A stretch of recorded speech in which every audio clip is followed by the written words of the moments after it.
Bismillahirrahmanirrahim. Tuan Speaker, pertama saya ingin mengucapkan ribuan terima kasih kepada rakyat Dun Usukan kerana telah memilih saya pada PRU Sabah ke-17 lalu. InsyaAllah saya akan cuba yang terbaik untuk Usukan, untuk Kota Belud dan untuk Sabah secara keseluruhannya.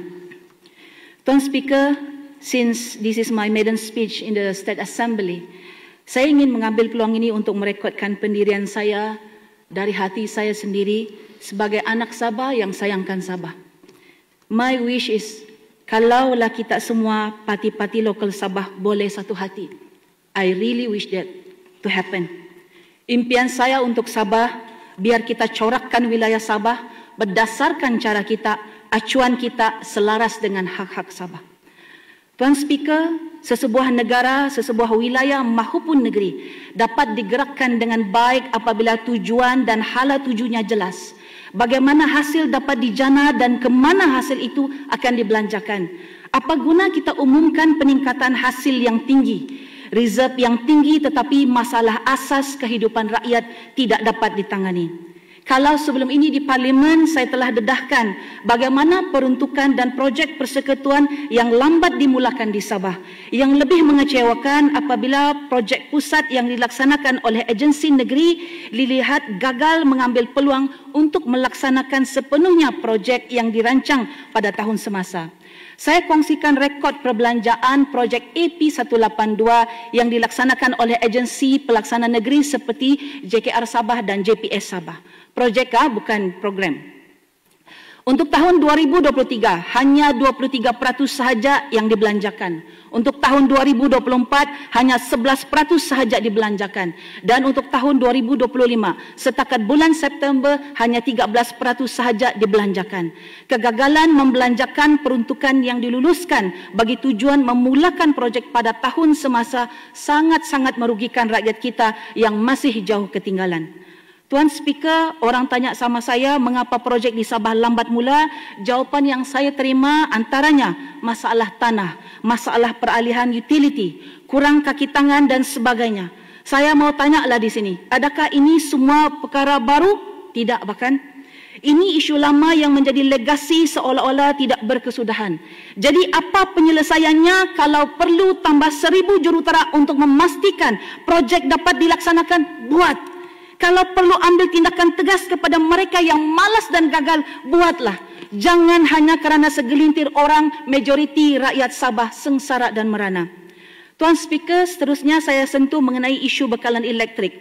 Pertama, mengenai Power Exchange Agreement antara ACSB dan SESCO Berhad yang ditandatangani pada 6 Ogos 2021 untuk bekalan 30 megawatt selama 15 tahun. Bekalan dari Sarawak ini dilaporkan bermula pada 6 Disember 2025.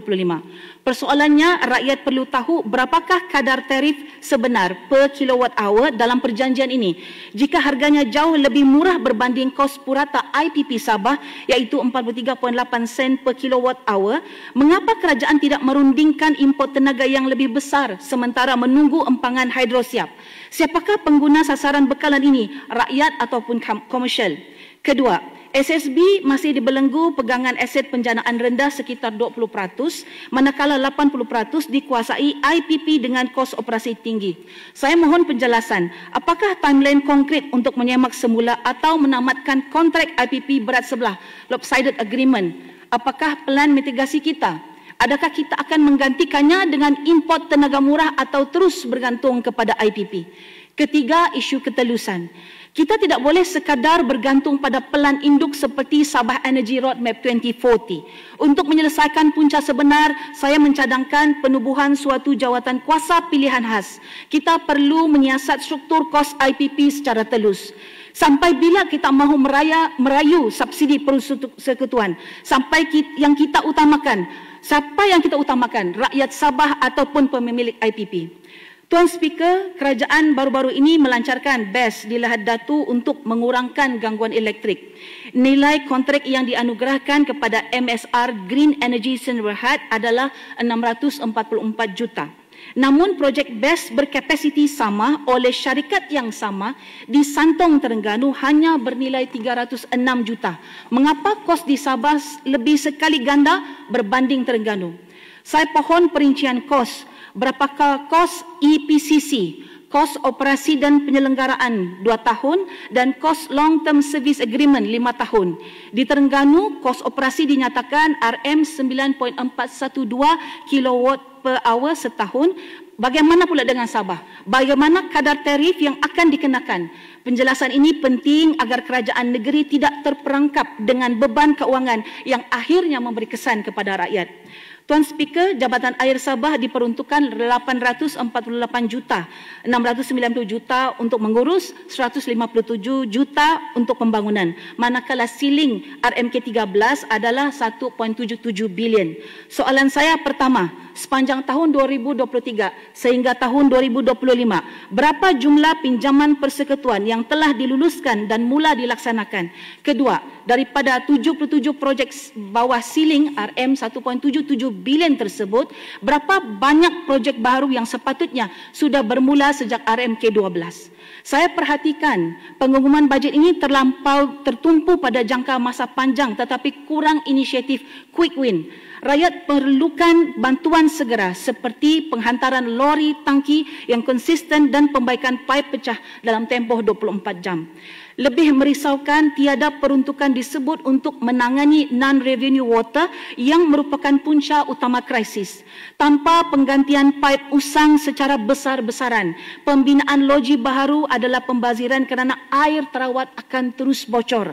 Saya mendesak kerajaan mendedahkan jumlah keperluan dana sebenar dan timeline jelas untuk ganti paip, bina loji dan juga empangan. Tuan Speaker, JKR Sabah menerima peruntukan 600.69 juta. Saya ingin tahu, pertama, berapakah peruntukan bina jalan baru di bawah RP1 RMK13 dan senaraikan daerah yang terlibat. Kedua, berapakah jumlah dana maris diterima tahun ini dan jangkaan tahun hadapan. Bagi kelonggaran penggunaan 20% RM50 juta ke bawah, dana maris untuk jalan bukan rekod maris, apakah bentuk penyelenggaraan yang telah dibuat? Ketiga, isu kualiti jalan. Hari ini tampal, minggu depan berlubang balik. Sejauh mana keberkesanan pemantauan dan ketegasan kita terhadap kontraktor atau konsesi yang gagal? Rakyat mahukan kesungguhan dan tindakan, bukan lagi alasan lori lebih muatan atau tempoh hayat tamat. Tuan Speaker, saya sangat setuju dengan dasar kerajaan negeri bagi rumah kepada golongan muda. Kalau boleh daripada 10, kasih naik lagi pergi 20. Cuma satu sejak saya minta. Tolonglah jangan bagi pelobi, monopoli semua 50 buah rumah dia satu orang yang buat. Satu pelobi tapi pakai lesen yang berlainan. Pengsan bah rakyat tunggu begitu. Tidak siap-siap rumah oleh kamu. Bagi-bagi bah. Minimum 2, maksimum 4 mungkin hingga 6 mengikut kemampuan. Inilah masa dia kita kasih hidup kontraktor yang kecil-kecil yang boleh buat sendiri projek itu tanpa menggunakan orang tengah. Tuan Speaker, untuk menyelesaikan masalah infrastruktur asas, kita perlukan tadbir urus dan accountability yang berkesan dan baik. Saya sekali lagi mendesak penubuhan jawatan kuasa pilihan khas untuk memantau pelaksanaan projek secara bulanan, bukan tahunan. Dengan ini, saya ingin mencadangkan 2 buah jawatan kuasa pilihan khas yang perlu segera ditubuhkan. Pertama, jawatan kuasa pilihan khas infrastruktur dan utility. Kedua, jawatan kuasa pilihan khas MA63 dan hubungan persekutuan. Libatkan adun-adun daripada pembangkang ke dalam jawatan kuasa ini. Saya secara peribadi, I'm more than happy untuk menyumbang idea dan fikiran di dalam jawatan kuasa ini. Saya secara peribadi berpandangan selagi isu asas seperti air, jalan raya dan elektrik tidak selesai, kita perlu laksanakan moratorium projek baharu yang bukan kritikal. Hentikan pembinaan bangunan baru ataupun projek kosmetik. Tumpukan dana sepenuhnya kepada penyelesaian masalah asas rakyat. Tuan Speaker, untuk usukan saya ada 3 fokus utama yang menyentuh secara langsung di dalam belanjawan ini. Pertama, ekonomi nelayan melalui ekonomi biru. Saya tidak ada halangan dengan hub blue economy yang dilancarkan oleh kerajaan. Namun persoalan di sini sejauh mana realiti dan situasi di lapangan ini mencerminkan kita benar-benar dapat mengoptimumkan potensi lautan luas di Sabah Contoh di Kota Belud dan Usukan khususnya dengan kedudukan dan lokasi yang strategik, saya cadangkan agar SAFMA 2.0 iaitu hub pendaratan ikan yang moden dapat dibina di Kuala Abai. Bercakap berkenaan Kuala Abai ini, saya juga pohon agar kerajaan negeri mengambil tindakan untuk mendalamkan muara Sungai Abai. Bukan sahaja untuk mengurus banjir tetapi juga untuk kelangsungan para nelayan di sana. Perkara ini saya ingat saya sudah cakap berkali-kali sudah di Parlimen. Saya risau kalau kita tidak ambil tindakan, para nelayan akan terkesan. Saya juga pohon supaya kerajaan negeri beri perhatian kepada jeti-jeti kecil di kampung nelayan kami di Kota Belud. Perkara kedua adalah mengenai infrastruktur asas. Saya mohon kerajaan beri perhatian kepada bekalan air di Kampung Donggoy dan Kampung Songsong dan kawasan-kawasan lain di seluruh Kota Belud. Seterusnya, ada mau mencela kalau mau beri laluan? Bolehkah Tuan Speaker? Sebab saya ni sebenarnya saya cuba untuk menghabiskan. Saya ikut kamu, kamu punya flow. Kalau kamu tak bagi, okeylah, bagilah. Terima kasih Yang Berhormat Usukan. Bercerita tentang pendaratan ikan sebentar tadi. Adakah Yang Berhormat sedar bahawa tidak ada satu pun pendaratan ikan, kompleks pendaratan ikan di Sabah ini yang dibina oleh Kerajaan Persekutuan, sedangkan di Sarawak dan seluruh di Semenanjung semua dibina oleh Kerajaan Persekutuan. Dan adakah Yang Berhormat bersetuju agar Kerajaan Persekutuan mengambil tanggungjawab untuk membina pendaratan ikan di Sabah seperti yang di Sarawak dan di Semenanjung? Tuan Speaker, saya mohon saranan daripada Yang Berhormat Tamparuli. Saya masukkan dalam ucapan saya. Terima kasih. Boleh. Dengan kerjasama Kerajaan Negeri, of course.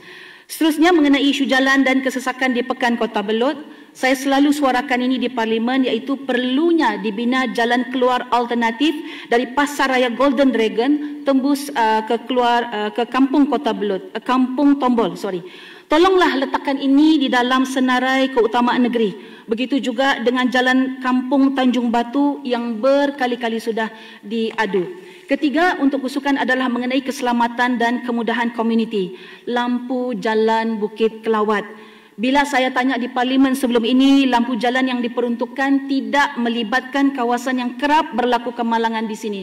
Saya ingin tanya, adakah ini telah diletakkan sebagai senarai keutamaan negeri? Disebabkan kekerapan kemalangan di sini, jika kita masih lagi tunggu duit dari pusat, berapa ramai lagi kita perlu korbankan? Saya mohon agar langkah proaktif daripada Kerajaan Sabah, kita bina dulu lampu di sini dengan segera. Dan sebagai penutup, Tuan Speaker, saya ambil kata-kata Yang Berhormat Ketua Menteri. Rakyat telah bersuara dan mandat telah diberikan. Kini tiba masanya untuk kita bekerja sebagai satu pasukan, memperkukuhkan dasar, mempercepatkan pembangunan dan memastikan setiap janji yang diamanahkan akan dilaksanakan sepenuhnya. Tuan Speaker, apabila saya berada dalam Parlimen, saya tidak pakai jersey warisan, tapi saya pakai jersey Sabah. Walaupun saya berada dalam blok kerajaan di Persekutuan dan pembangkang apabila berada di dalam kerajaan negeri. Hari ini Dewan Undangan Sabah dibarisi ramai adun baru daripada sebelah sana dan juga sebelah sini, termasuk saya sendiri. Saya percaya generasi muda Sabahan hari ini menginginkan politik baru untuk Sabah. Saya pernah cakap ini di Parlimen dan saya mau cakap lagi dalam Dewan yang mulia ini. Berilah peruntukan yang sama rata kepada semua adun-adun Sabah, tidak kira sama ada kerajaan atau pembangkang. Mari kita sama-sama lahirkan politik baru untuk Sabah. Berhentilah kita mainkan tekanan politik lama. Kamu pembangkang, saya kerajaan. Berhentilah kita dengan fikiran, oh untunglah kawasan kerajaan, rugilah kawasan pembangkang. Jangan kita menghukum rakyat yang sudah pun membuat keputusan. Saya mohon di peringkat pelaksanaan program, jangan ditanya apa parti yang dia sokong, siapa wakil rakyat dia, sebab kemiskinan tidak melihat kepada parti politik. If we keep on doing that, Tuan Speaker, kita tidak akan pergi mana-mana. Sabah tidak akan pergi mana-mana. Yang ada sepatutnya hanya ada wilayah Sabah saja yang perlu dan harus dibangunkan. Libatkan adun-adun pembangkang juga untuk menghadiri mesyuarat tindakan daerah, mesyuarat LUC kah, jawatan kuasa pilihan khas kah, untuk kita basmi kemiskinan, untuk kita bawa Sabah maju ke hadapan. It requires not only the cabinet but the whole nation untuk kita gembling tenaga bekerja ke arah lebih baik. Saya muda, saya perempuan, dan saya tahu saya perlu banyak belajar lagi untuk perbaiki diri saya. Tapi saya tahu satu perkara, dan saya selalu cakap ini, mari kita orang Sabah satu hati. We must unite as Sabahan. Mari kita sama-sama lahirkan politik Sabah yang baru, kerajaan Sabah yang bekerja untuk rakyat Sabah. Sekian, terima kasih.